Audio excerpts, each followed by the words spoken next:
Bye. Oh, bye, Eleanor. Bye, buddy. Oh, there you are. Bye, buddy. I have this plank across the top of the stairwell here. Allows the cats, it's a catwalk, to cross over without having to go down and around the stairs across here. But bye, Eleanor. Bye, buddy. I gotta go to work.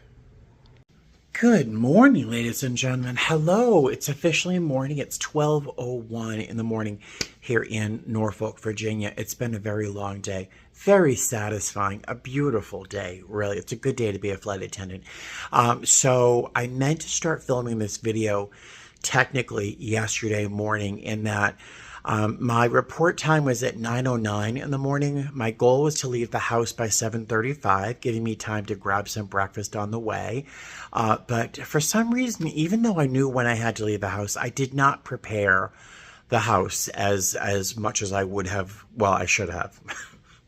So I was scrambling yesterday to make sure that the cats had full water bowls, the fountains were filled, their food bowls were filled, that their litter boxes were emptied out. So I had to scramble to get all that done yesterday. So I didn't have a chance to say hello or anything.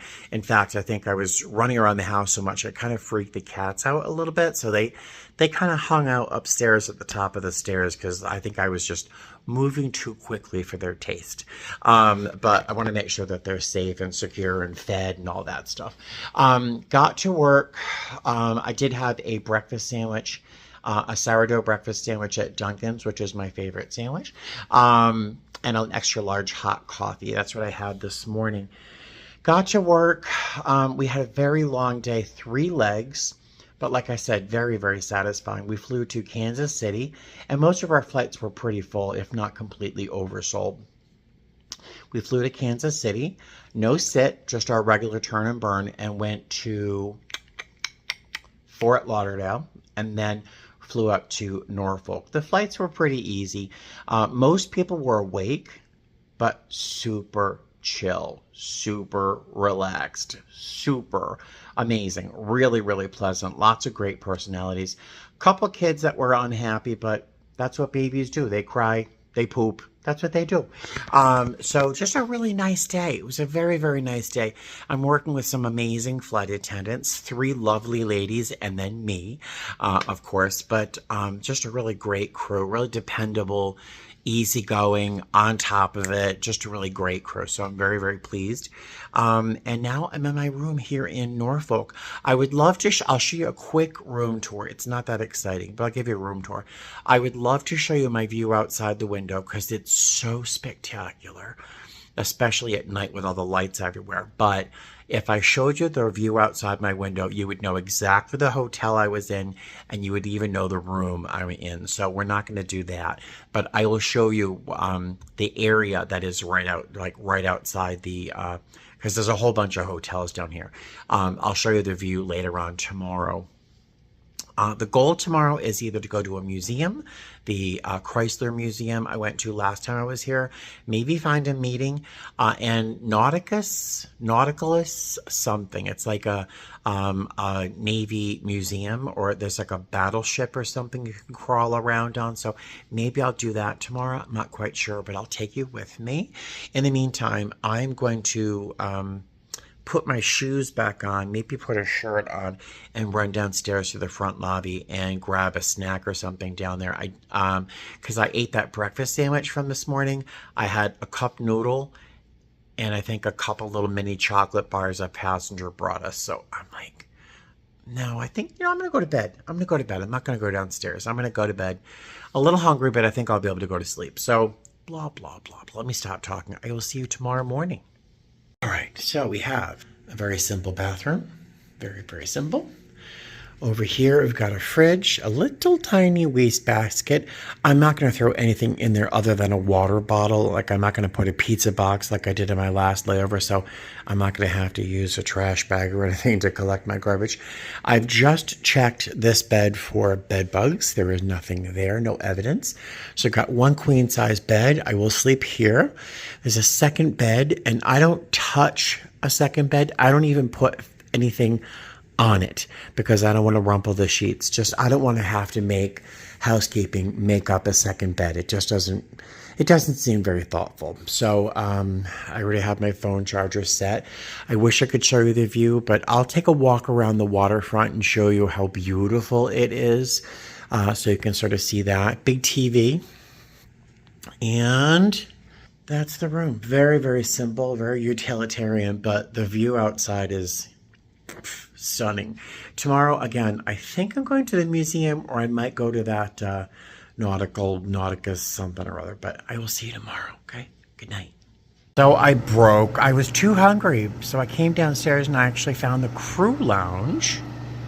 And there's some nice seating. There's sodas and waters, apples, some little granola bars. I bought a little fate pizza at the front desk. There's a coffee machine here, microwave. You got yogurts, all sorts of stuff. This is like the nicest crew room I've seen in a long time. And in fact, there are 2 days this month they actually offer free yoga classes in here. How crazy is that? All right, my pizza's done. I will see you tomorrow. All right, don't tell anybody I eat pizza this late at night. Oh my God, my heartburn's gonna kill me. Hey there, hi, future Steven here. I'm just eating dinner, playing a little bit of a video game, and I'm sitting here, and for some reason, whoosh, right across my head, a thought came to me, in that it's a subscriber, Ferret Runner. If I'm not mistaken, they're celebrating 30 years of sobriety today. If I'm not mistaken. So if I'm right, happy anniversary. If I'm not, well, just keep coming. But I thought about you just today because I think today is your anniversary. So happy anniversary. Know you're loved and keep going. All right. I will see you, whatever is going to happen next in this video. I'm such a good YouTuber. And just like that, it's the next morning. I did get a good night's sleep, even with that piece of pizza in my belly. It was a pleasant night's sleep. I could have slept for a couple more hours, happily. But I want to get a good start on this day. It's so beautiful outside. I want to get out there and start moving around. I've got a 40-hour layover here, so I have plenty of time to sleep tonight. Our van tomorrow is until 2:20, 2:40, something like that. So plenty of time to sleep later on. I'm going to get a good start on today. I am not a fan of making coffee in the hotel room. The coffee makers aren't always the best. I'm lazy. It just seems like a mess. All that spattering and sputtering and cleaning up around the coffee maker afterwards because it's always spitting everywhere. So I have been taking these with me. They're by at Walmart. I buy them when they're whatever flavor is on sale. They're cheap. There's 120 milligrams of caffeine per serving. There's 10 in a pack. I think this one was on sale for like $1 something. So, yay. It's called Cherry Slush. It tastes just like a cherry Slurpee after it's melted. And it looks like it. Totally natural, I'm sure. But, so that's going to give me enough caffeine to get out of here and get moving. Speaking of getting moving, let's get moving instead of keep talking. All right? I will see you soon. So on a whim, I stopped down in the crew room. I was here just, well, very, very early this morning. And look what they have. Look what they have. There's breakfast, which I'm sure are just leftovers from the breakfast buffet. But eggs, potatoes, bacon, stacks of them. There's also fruit in little cups, V8 juice, yogurt, little breakfast sandwiches here. And over here, look, can you hear I'm giddy like a chub? More fruit, soda and stuff over here. I'm so excited. This is beyond expectations. So I'm going to heat this up in the microwave a little bit. And, outfit of the day. I'm wearing a little Ted Baker cardigan kind of number. It zips here, but it also buttons right there. A little mini gingham check shirt, jeans, and some little Timberland sort of boat shoe kind of things. That's my outfit for today. I'm going to enjoy this breakfast and then head out. How exciting is this? Oh my God, it doesn't take much to make me excited. Alrighty, I just had my breakfast. I grabbed a Diet Dr. Pepper for the road. My hotel room is down that away. And look at this paddle wheel little boat. Look at that. Is that a ferry? It's so cute. But outside my hotel window, I could see this. Look at those ships. They are absolutely massive. They're enormous. I can't even imagine. This ship here opens up in the back. The back drops down. I think I saw something like this on a tour while I was in San Diego, I think. But it's a gorgeous day. I'm gonna head back down towards the hotel and I think swing off to the right, which will bring me to that whatever it's called. What is that? Elizabeth River Ferry. That's so cool. There's I believe it's a Japanese pagoda. Park closed sunset to sunrise. I think it's actually a restaurant or something in there. Beautiful little park though.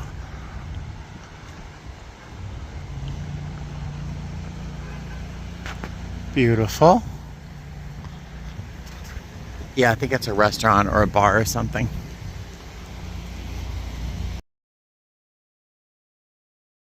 On here at the Chrysler Museum, it's free to enter. I'm going to start with the gift shop because they do have one of the best gift shops in the country. It is a fantastic museum, and the lady at the front desk here, right there, has the best hair I think I've ever seen on a human being. I was so jealous.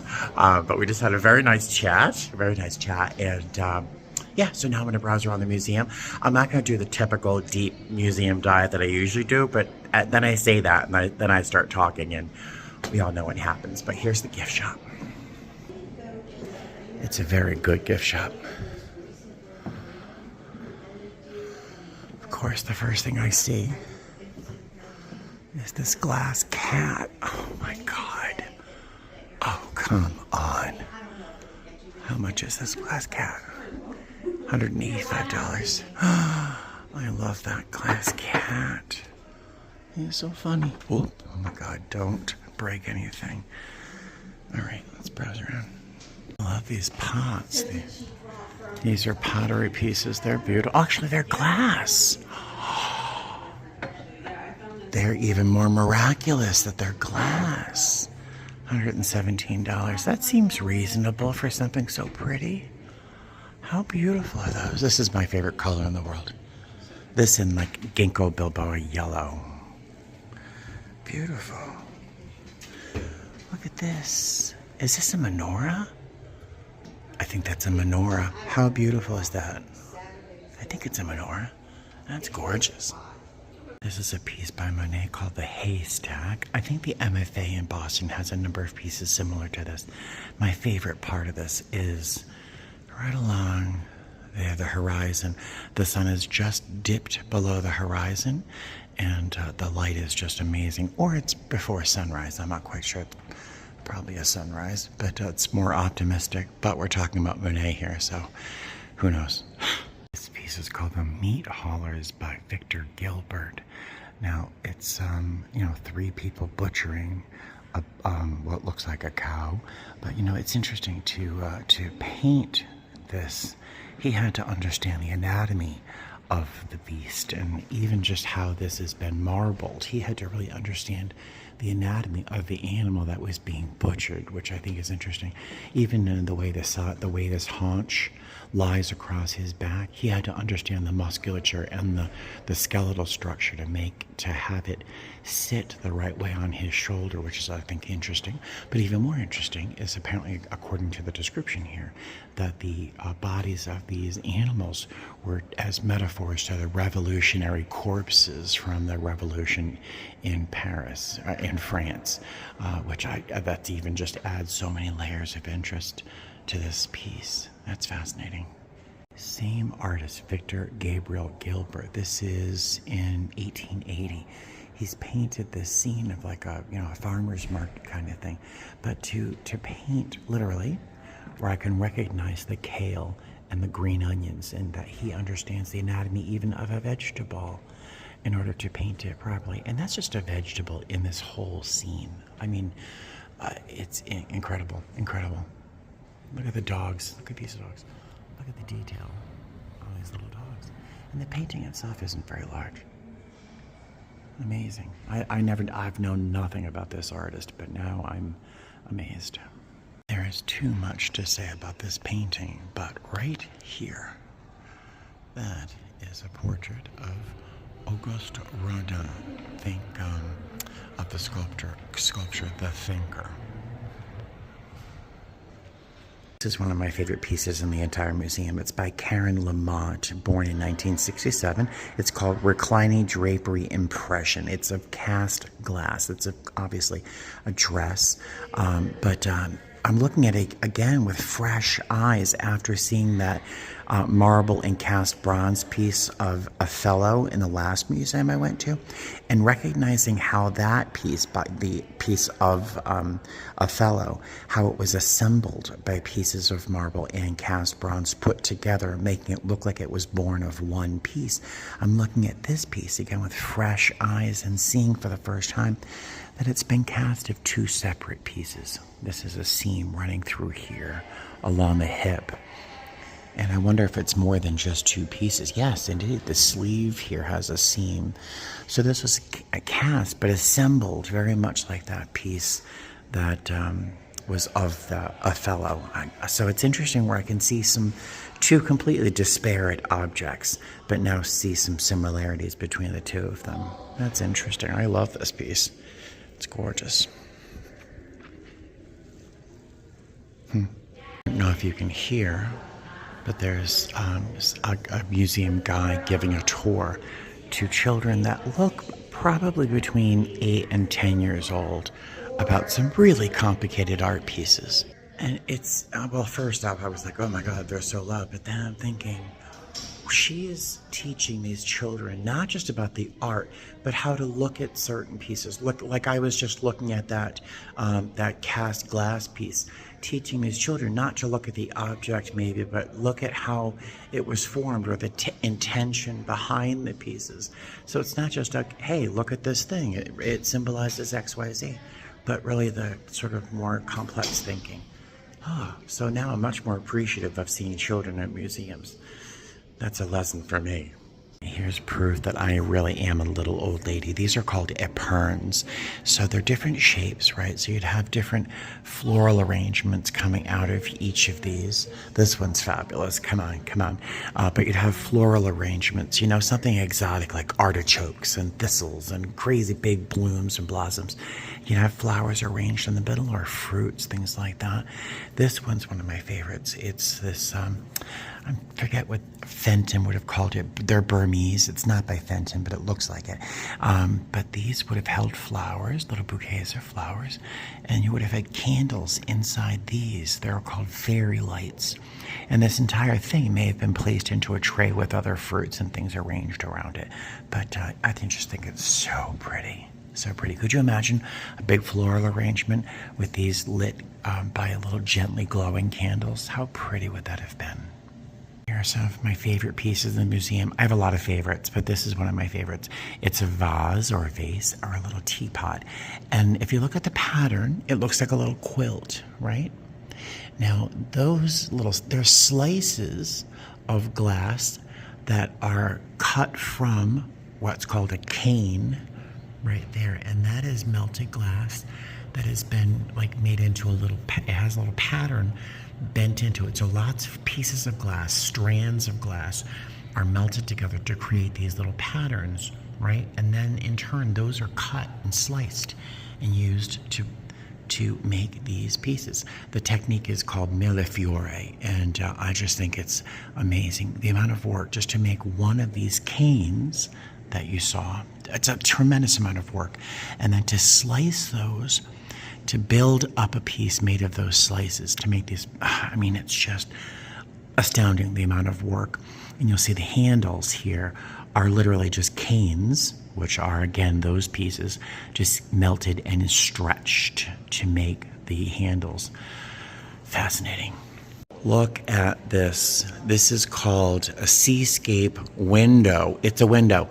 It's glass. It looks like an oil painting, but it's glass. Look at that. Could you imagine the colors and how they would change with different times of day and different lighting conditions? I mean, it must have been pitch black at night, and then during the daytime, it must be just glorious to see that. And look at the little lumps and chunks around the outside edge. That's just fascinating. Amazing. I don't know if I saw this last time I was here. It's just amazing. Probably pronounced Henri, not Henry. Sorry. Oh, this is another favorite room. This is more glass. We've been here before, haven't we? Yes, we've been here before. Just look at this. Look at that. Wow. Crazy. Look at these orchids. Look at these orchids. These are all made of glass. Glass. Isn't that wild? I'm going to give you homework if you find this interesting. Google glass flowers, Harvard Museum of Natural History, and your mind will be blown. Your mind will be, look, they even have the seed pods right there. That's a seed pod from the orchid. Isn't that wild? The variety of orchid is called a yellow lady slipper, of all things. Crazy, made out of glass. An exhibit, Peter Bremer's Ice to Water, and it's all kiln-fired glass sculptures. I want to know how these were made. Look at this piece. I mean, look at that. The color is amazing, but I want to know how it was made. Is it in a mold? Are pieces of glass broken and put in the mold and then heated up in a kiln to liquefy it? I can see all the little bubbles in it.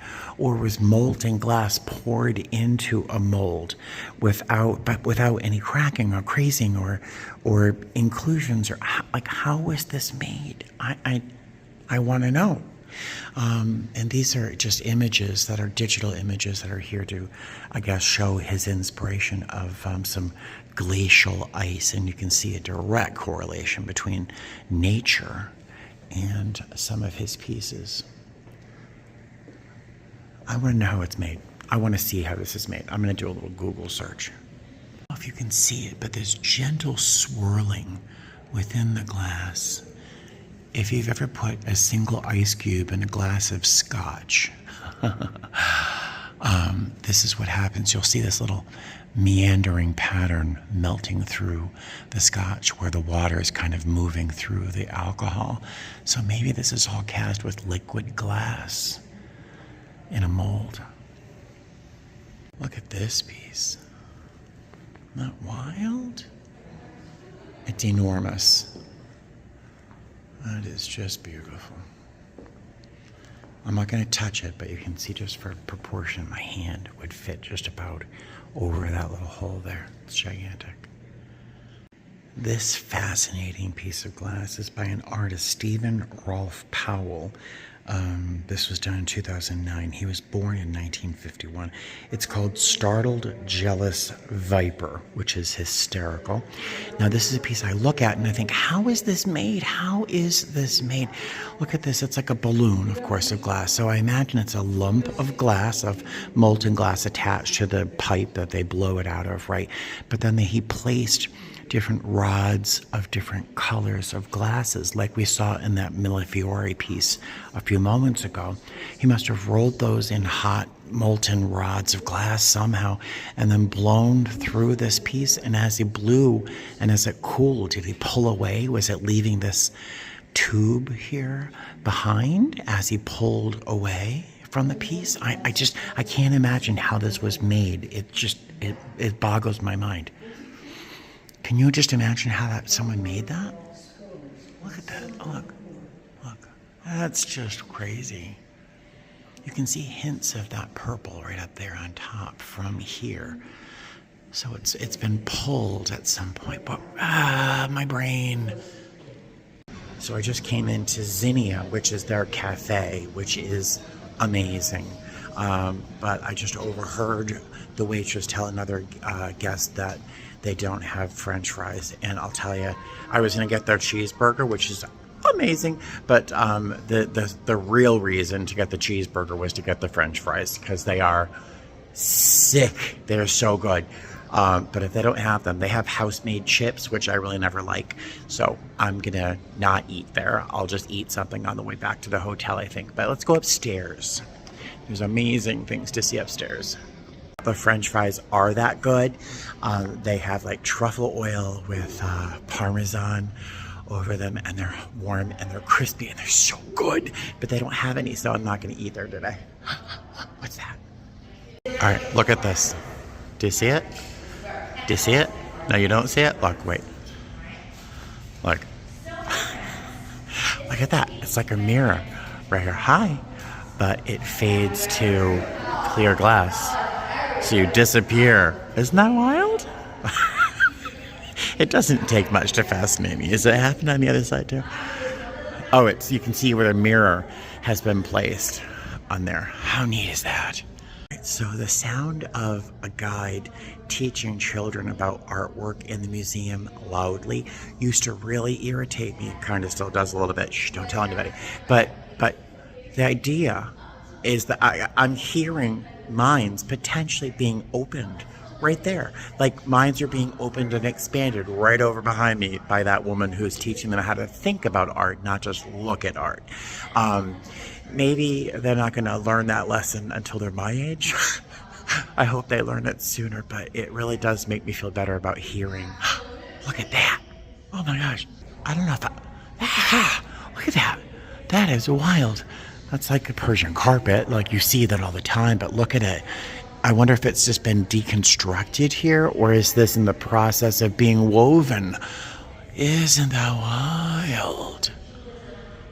That's like seeing, like, you know, a beautiful person and then seeing their muscle structure, you know, or their skeletal structure laid out in front of you. Wild. This is how I sleep, but usually there's a black cat tucked right in that little hole there. All right, this is a piece that I particularly don't enjoy. There's nothing about it that interests me. I don't even want to go over and read what the blurb says about it. But I see this little blurb, and it says, experience art with natural light. In this gallery, you've chosen to rely on the natural light from the overhead skylights, utilizing only minimal artificial light to illuminate a path during dark hours. Beyond saving energy, this decision aligns with ideas regarding the optimal lighting for the works on display. Color is a phenomenon of light. I did not intend on continuing to read this.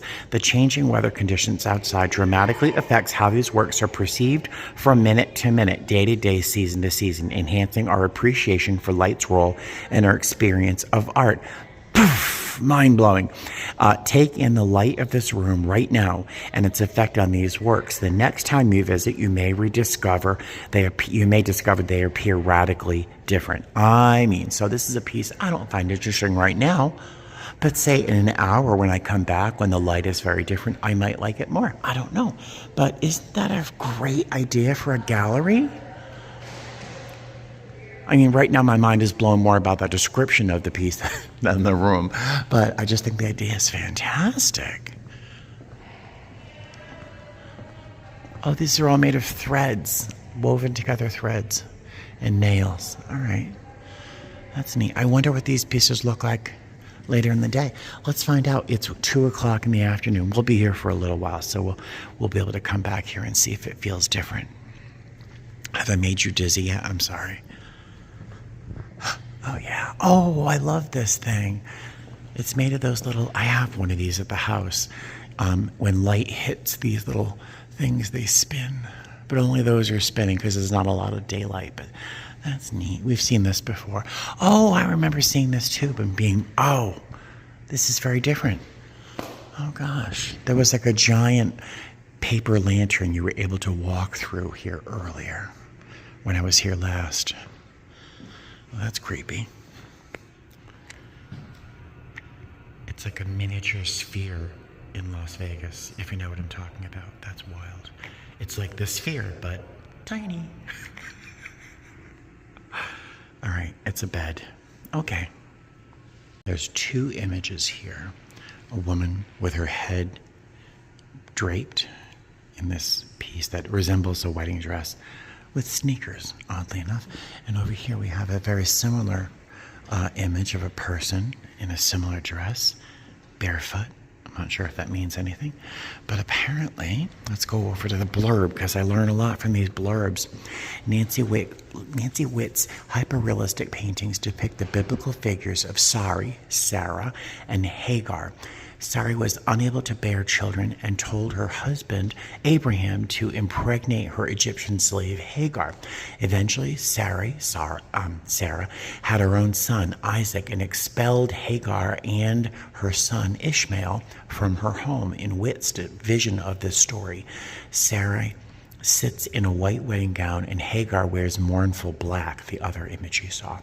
The women become each other's shadow, a term for the psychological theories of Carl Jung for the hidden and public sides of a single personality.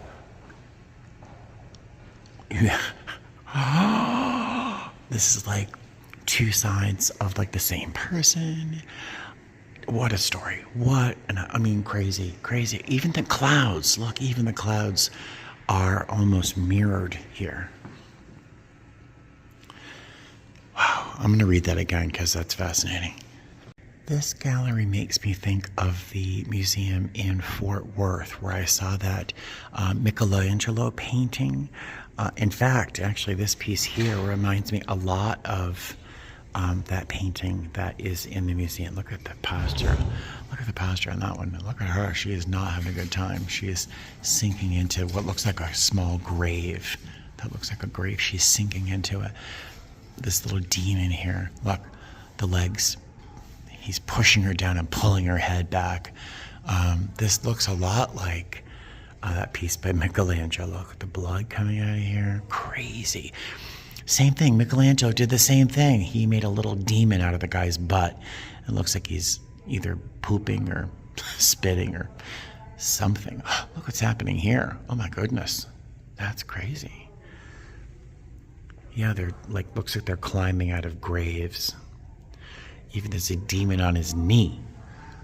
And then, look, there's the sphere of peace and harmony and just eternal bliss under the feet of Christ. So I guess to find peace, you have to go through Christ.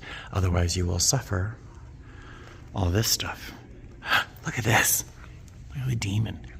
And an arm is coming out of his mouth with this big reptilian claw coming at the end. How nutty. And those are fabulous boots. Lady Gaga would love those. This has got to be one of my favorite things in the museum. I did not see this last time, or whatever this is replacing. This is what's called a collector's cabinet. Back in Europe, in like the 1400s, 1500s, before there were museums, wealthy people or people of intelligence or culture or whatever would have these things called collector's cabinets. So it would be like a collection of the things that they love, that they've collected over their travels or their years, and they put them together. And it doesn't have to make any sense. Like, this is something that probably picks up snails or something, loose gemstones, a key. You've got this like nesting cup with this bronze or gilt figure of what's his name? Mercury. No, what's his name? With the wings on his feet. I forget his name. But like all these very strange objects, salt and pepper shakers, things that one person loved, they would put together into this cabinet. And back in the 1400s, 1500s, this is how museums began. This is like the beginning of the type of thing that would end up becoming museums. And I love this idea of just putting anything that you love, anything that inspires you. What is his name? Is it Mercury? I can't think of his name. But I just love this idea. Like, what is this? A tap for a keg or something? Or is that a pipe? What is this? But I just love that. What a great idea. That might inspire me how to present some of my favorite things in the house one day when I actually clean the house. These are two images of Saint Sebastian. Doesn't he look like the guy in Stranger Things? Yeah, weird. But apparently Saint Sebastian, as this says, was an early Christian martyr. He served as the captain in the Imperial Roman army, but his soldiers shot him. They killed him when he refused to give up his faith. And here he's looking up into the heavens, basically saying, what the hell? Like, come on. save me or whatever. You know, his face says definitely something, but it does not say, hi, I have arrows wedged into my hip or my lung, or, you know, there's a disconnect between the face and the injury. I think that's very weird. And over here, he's looking straight at us. He's looking straight at the viewer while confronting his men who are binding him and about to kill him. He's looking into our face as we watch his fate. And this is the poor little dog over here. Crazy. Saint Sebastian. Look at the colors on that. Wow. Right, this is an interesting painting, right? How did it kill its creator? How did it kill the artist that painted it? This painting killed him. Well, in a way. So we have Galatea and Assis, I think his name was, and over here is the rejected suitor. She was supposed to marry the Cyclops, Polyphemus. She rejected him in favor of this pretty boy. So he's searching for her, calling, and he's destroying the countryside in a rage because she's left him, right? So they're cowering in a cave, hiding. They're hiding from Polyphemus, the Cyclops. And you can see that, like, all these people are hiding and running and begging and for help. And so they're hiding in a cave, right? So that's the story here. But apparently when the artist, Antoine Jean Gros, when he showed this piece at this in Paris at one of the salons, the younger critics had begun to reject the style and they condemned this work as old-fashioned. Devastated, Gros fell into a depression and drowned himself in the river Seine. Good thing there wasn't Facebook back then, right? An artist being bullied into killing himself. Oh, gosh, nuts. I had to really back up so you can see what this looks like. It is huge. If you walked into a house, you would say, oh, this is a good-sized bedroom. It's huge. It's massive. So it's an angel. It's the angel, of course, coming down to the three wise men, telling him that Jesus has been born, right? So you've got three wise men and I guess two idiots up here, because I'm sure they're getting the message too. But you know, it's an amazing painting. She's giving me a little bit of the blue fairy vibe from Pinocchio. But up here, I don't know if you can see them, there are stars. And I wonder if they're actually painted as constellations that exist, or if the artist just kind of like just went blah, blah, blah, blah, blah. Yeah, my mind goes in very strange places. But yeah, it's fascinating. Three wise men and two stooges up there. Can you see them? I don't remember seeing this painting. This is by Winslow Homer. I'm also trying to remember the last time I saw a piece of his work in person. Out of all the museums I've gone to, I don't think I stopped in front of this before. It's amazing. Look at that. Look at the light. So this is called Song of the Lark. We've got this beautiful light. I've seen these clouds in real life. Like, it's just amazing. This light is amazing. The tree, and this farmer is standing here with his scythe in a wheat field, and he's pausing to listen to the songbirds in the trees. That's the story behind the painting. Isn't it amazing? I've never seen Winslow Homer's work in person that I remember. And then I look over and there's more pieces. Wow. And I see something I want to look at way down there. See that bit of chartreuse back there? Chartreuse and turquoise are my two favorite colors in the world. I'm sorry, I'm laughing because I see a piece of artwork that I think is funny. I want to see what that piece of chartreuse is. But before I do, this reminds me of a piece by Turner. It's not. I can't pronounce his last name. I know it, but I can't pronounce it. Dubonnet, I think. Wow, that's amazing. That sunset. Wow.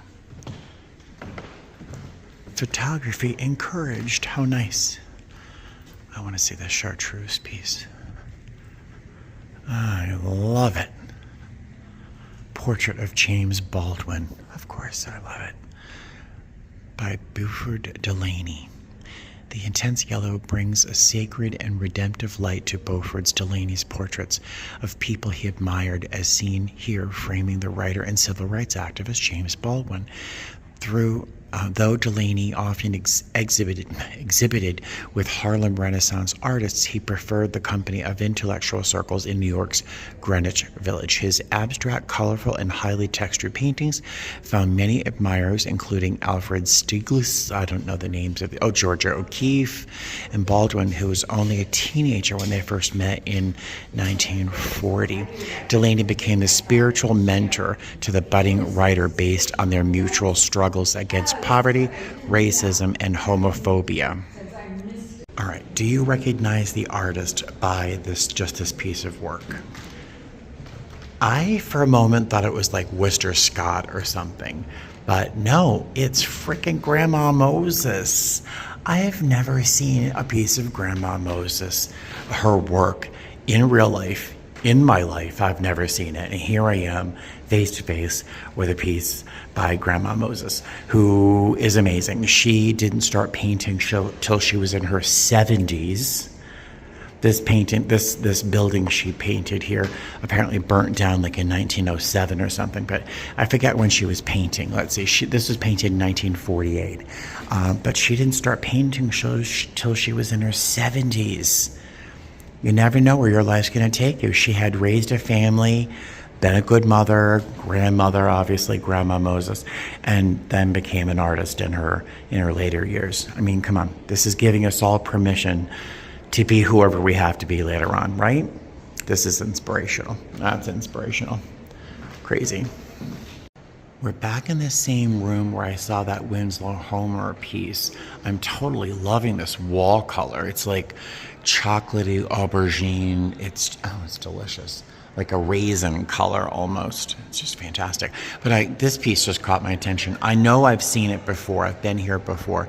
But I just am entranced by this one piece. I can almost hear myself walking through this leaf litter as it crunches, and with the musty, wet layer underneath, the crispy layers of leaves on top. And I can almost smell the water. And then there's this broken branch right up here. There's this little broken branch. I can almost smell the tree sap, the pine sap. And is that a bluebird? Is that a little bird, or is that just some sky seen through the branches? I don't know, but look at the detail of the bark. You can almost walk through this scene. Just gorgeous.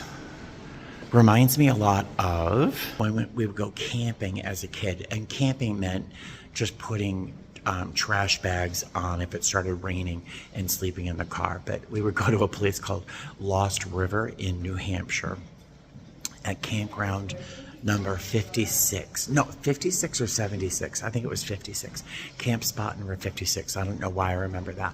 But we would clamber down into a scene that looked just like this in New Hampshire. And we'd stand on larger rocks and we would throw pebbles into the water, and we would do that for hours, just throwing rocks into the water. That painting just brought a whole bunch of memories back to me.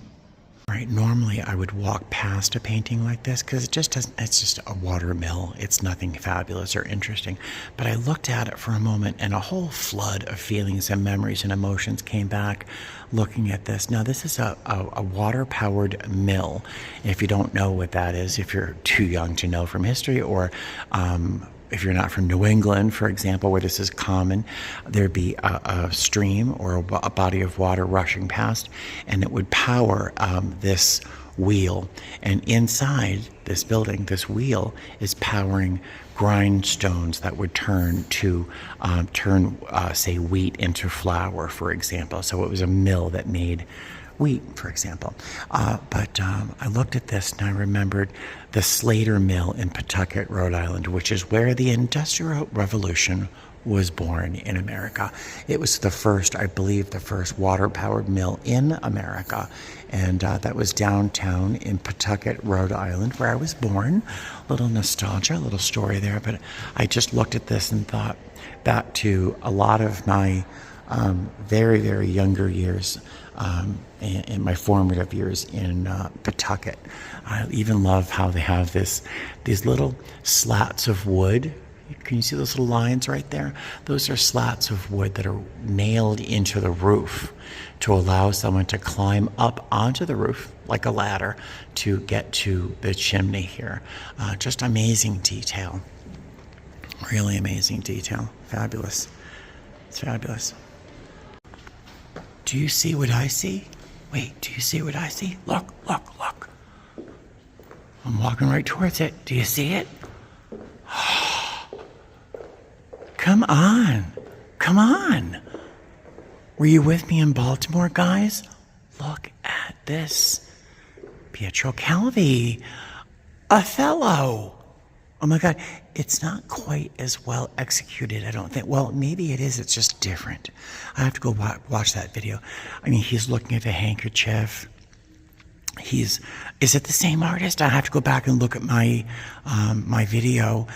In this compelling sculpture, Pietro Calvi seamlessly combines, well, it's not seamlessly because there are seams, seamlessly combines marble and bronze to depict Shakespeare's Othello, shown contemplating his wife Desdemona's handkerchief after murdering her in a jealous rage. Calvi captures a charged moment when Othello realizes Desdemona's innocence and he falls into despair. The artist modeled the sculpture on the Black American actor Ira Aldridge, the first Black actor to play Othello on the British stage. Famous in his own lifetime, Aldridge used his reputation as a platform for speaking out against slavery. So, I mean, I just think it's weird that I saw like this almost exactly the same piece in Baltimore just a couple days ago. It's fabulous. I mean, look at the fabric on the handkerchief. I mean, come on. I mean, my brain is sizzling, guys. It almost hurts. All right, I have a thought that has nothing to do with artwork. Let me find a quiet spot. Oh, good.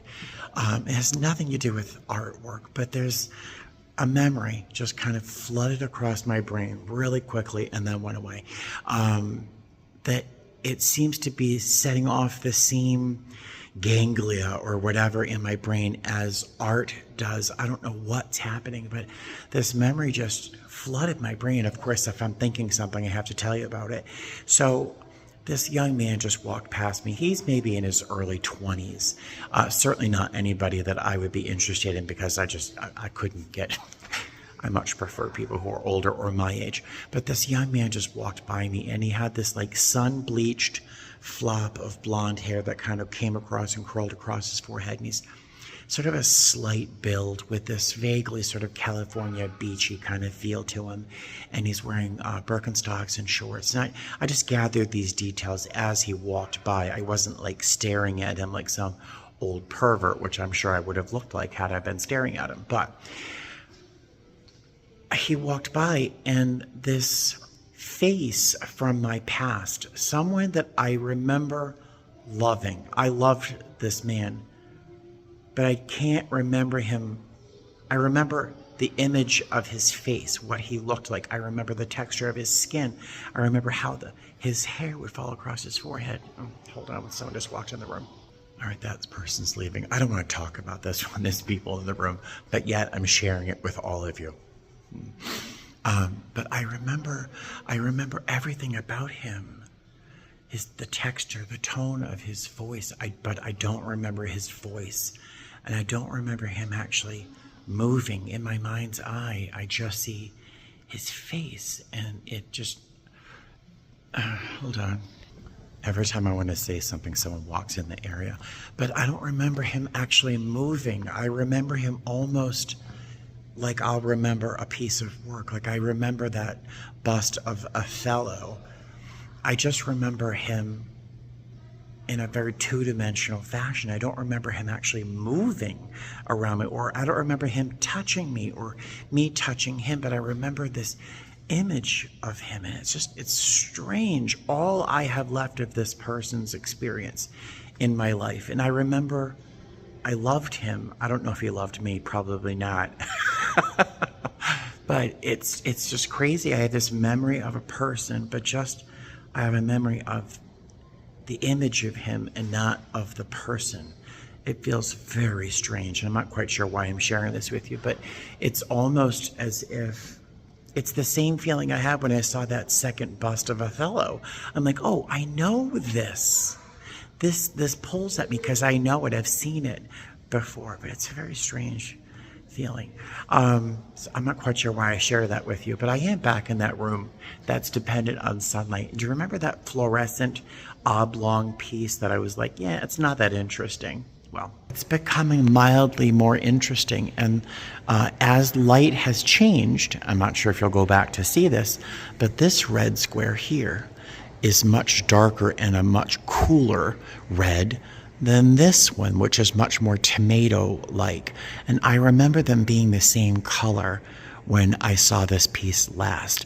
And this fluorescent orange lozenge shape around certainly didn't seem so fluorescent to me, at least in person. I'm not sure what it looks like on camera. In fact, as I look at the screen, these two reds don't look very different, but in real life, this one's much more like tomato red. I'm not sure if I can capture that. That's the tomato red one, and this is the cooler red one. So I wonder if you can see a difference. But yeah, the artwork has changed a little bit in just the hour since I've walked through the room. So I'm going to come back and revisit it when it's a little bit later before I leave, which is probably in another hour or so. Why did I share all that with you? You poor people. I can't stop thinking about not this person. I don't even remember his name. Jim? Something with a J? But it's just like the memory of his face and the memory that I know I loved this person, but I don't remember them. But I remember what they looked like. It's a weird feeling. Does anyone know what I'm talking about?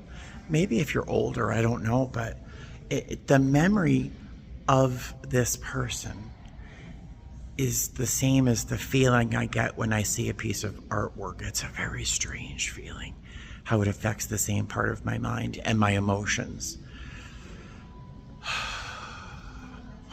Weird. I don't know how this is showing up on camera, but this is a vanity and a stool and a mirror made out of neon. It's literally neon, and it's hard to read. I'm sure you can't read it on camera, but right there in the middle it says, "Then the whispers put on flesh." I just think that sounds so creepy and cryptic. I just did a quick Google search and my phone just kind of froze. Google didn't give me anything back, but I want to try to remember the phrase, "Then the whispers put on flesh," because I just think that sounds so wild. But yeah, look at that. It's a neon vanity, which is pretty wacky. Crazy. I'm back in the room with that mirror. Crazy, right? And I saw this. Does anyone know what I think about when I see this? Did you say Buddy? Yes. When Buddy comes up real close to the camera like this, and he turns and he looks at the camera, that's like exactly what he looks like. That's my cat Buddy. This piece was done in 1921. It's called Sundown by Rockwell Kent.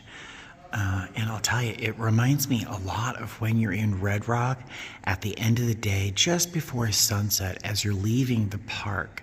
The sort of the blue haze and the shadows and the hills and the mountains and all that kind of layering upon each other almost looks like the deckled edge of a piece of homemade paper almost. And then this is done in 1921, so I'm sure there weren't as many headlights on the road as there are now, but when you're driving through Red Rock at the end of the day and people are leaving, you can kind of see the beams of light as they move along the hills and stuff. It's a really pretty image. It makes me think of Red Rock. As much as it isn't red, it's blue, but I think it's neat. Whenever I think I really have a grasp on an artist's style or voice, I see a piece that totally shakes my understanding. This is a piece by Matisse. It's called Bowl of Apples on a Table, done in 1916. I was drawn immediately to the color. On camera, I think it looks more blue. In person, it's definitely turquoise. But it's fabulous. And look at that mirror, the frame. Yeah, every time I think I understand and know what to expect when you say Matisse, for example, I'm shaken. Because it's completely unlike what I expected it to be, right? And this is a sculpture by Matisse called Jeanette, number 3, from 1911. Let's see. Here, the artist ceased working from direct observation. Instead, he deliberately experimented with his model's appearance, exaggerating her features and incorporating references to African sculpture. As the critic Emile Zola noted, we are looking at the visible world filtered through a temperament. This kind of reminds me of that piece, that bust I have in my house behind my green chair. That is a replica of a Picasso sculpture, I believe. But isn't that neat? And I love we're looking through the visible world filtered through a temperament. Amazing. Piece really caught my eye. Oh, my battery's going to die in a moment. It's been capturing all of my crazy thoughts all day long. But this picture just kind of caught my eye. I'm like, why am I looking at this why is it catching my attention so much? It's just obviously of a young lady who's just gotten home after a long day at work. She threw her fur stole over the edge of the bed.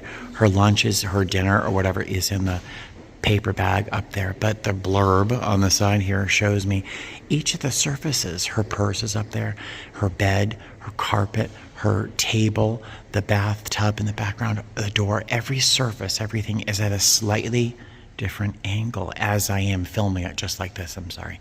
Everything is at a different angle in the world, and that's why it kind of caught my attention, I think. Where's that music coming from?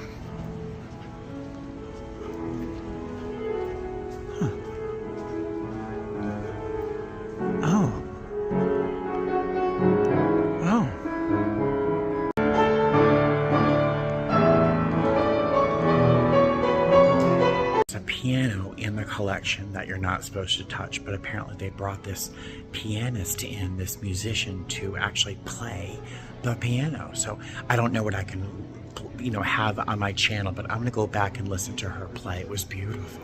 Battery's gonna die any second. No, but I just looked at this thing and I walked by it. I'm like, all right, so it's a battleship, like I was just on, and it's covered in little skulls, and it's called Ghosts. And I'm like, that's fine, it's a ghost ship. All right, that's interesting. Walk right by it. And then I'm walking by it again to go into that room lit by sunlight, and I'm looking at the shadow that the ship is producing. And the lights, there are multiple lights. So there's 3 different shadows here. And when the shadows overlap, it almost looks like a floating island with different vegetation and trees and things in the background. I think that's really weird. I love it. I think I like the shadow more than the piece itself. I wonder if that was the direction or what the artist was trying to guide you towards. I don't know, but I love it. Quick, before my battery dies, this is that room again. I don't notice many changes in most of the pieces. The fluorescent colors look more vivid in this light, as does this piece. Again, I keep coming back to it. All right, so I think I'm going to probably head back to the hotel as my feet are killing me. And my phone's gonna die any moment now, so I will probably see you on the way back to the hotel or back at the hotel, all right? Bye. Alrighty, so I'm eating dinner, I'm playing a video game, and I'm trying to put together this video. And I realized, you know what? I still have 2 more days of this trip, and this video is already too long. So I'm going to end this video here. I hope you enjoyed my little trip through the Chrysler Museum. I didn't mean to do another museum video, but I love museums. And every time I go, I seem to find something different or see something differently. Or for example, I see something that echoes something I just saw in a different museum, like that, Othello. bust. I mean, that was mind-bending. So I hope you enjoyed the visit to this museum again. And we have another visit here next week. Same trip next week. So I might go back to the museum, or I might try to find something different to do. If there is something you think I should do, certainly leave a comment in the section below. All right. I will talk to you guys later. Have a great night. Fly safe.